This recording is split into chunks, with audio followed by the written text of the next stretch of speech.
Hi there, beautiful souls, and welcome to the Hawk and I. I've had some recent feedback on how much you're enjoying my stories with spirit and my adventures, so I thought I would share this recent one with you because I really, really enjoyed this one. It was just so profound and amazing to be able to talk to a little dog named Minnie. Now, I was contacted by Minnie's parents. Minnie hadn't been feeling very well for a couple weeks. She wasn't eating, and she was drinking just enough to keep herself hydrated. Now, Minnie had been to the vet a few times, and she had some tests done. She had blood work and a urine sample and an ultrasound of her tummy and, some other investigations. And the vet was just coming up empty-handed as to why Minnie wouldn't eat. I was asked to meet with Minnie, and I said, "Well, we can meet out on the sidewalk. Have a long lead so we can social distance, and Minnie can kind of approach me if she wishes from a long leash." And Minnie was just over the moon to talk to me. She connected very easily. She was, and sometimes animals are a little bit standoffish with when they're strangers who can telepathically communicate with them. But Minnie was just over the moon excited that I was able to tap in and hear her story. Minnie told me that there was something stuck in her throat. She seemed to be able to breathe okay. I didn't notice her in distress. And her owner said that she's able to drink water okay. But Minnie said she's not able to get food down because there's something in my throat, is what she kept saying to me over and over and over. And I asked her many different times, in many different ways, is there anything else that we need to look into? And she said to me, if you just look in my throat. So her owners were very grateful. They went with the information to take back to their vet.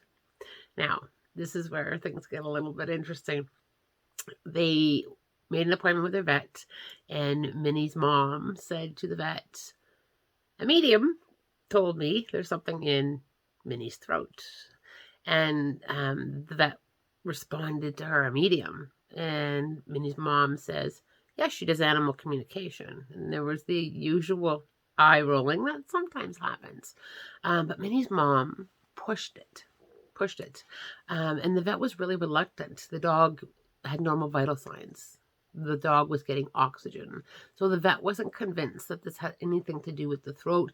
And they were really concerned and focusing on stomach and kidney and bowel issues with her. Then Minnie's mom did something a little bit bold. She messaged me and asked if I could call her.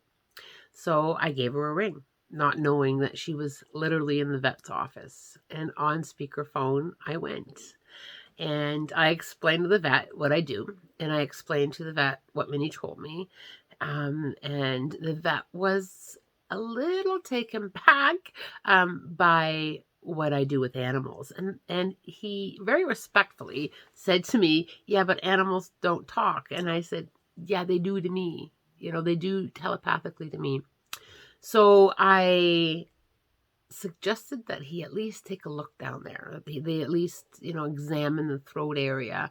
And I offered to pay for it if I was wrong.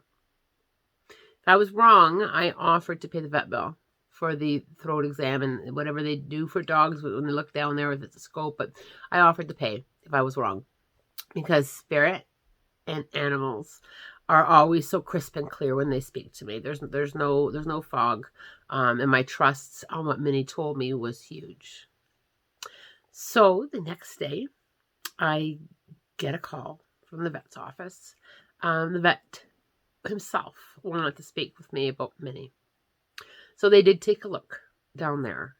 And in Minnie's throat, down deeper in her throat, they found a very sharp little stick. He explained it very similar to a toothpick. It was very like a splinter, very, very small, very sharp, and it was blocking part of her airways. So she wasn't able to, or her throat area, she wasn't able to swallow safely. And animals have great intuition. They know when it's not okay to eat. She knew that she was in danger if she ate. The vet was very intrigued on how I work and how how I was able to see that and how I was able to communicate that with Minnie. And there was a big opening there. There was a big opening of knowledge and a thirst for it on animal communication. And I just thought it was wonderful that that door opened up there and that I was listened to. Interestingly enough, the vet said to me that there wasn't going to be a charge to Minnie's mom on their behalf either. That he was going to absorb the costs of having a look down there, because Minnie was right, and it was quite amazing to be a part of that process and just have so much validation that Minnie was correct. There was something in my throat. I hope you enjoyed this little story on Minnie. She is doing very well now that that little splinter is out of there and is back to eating and running around and her usual fairy fart self.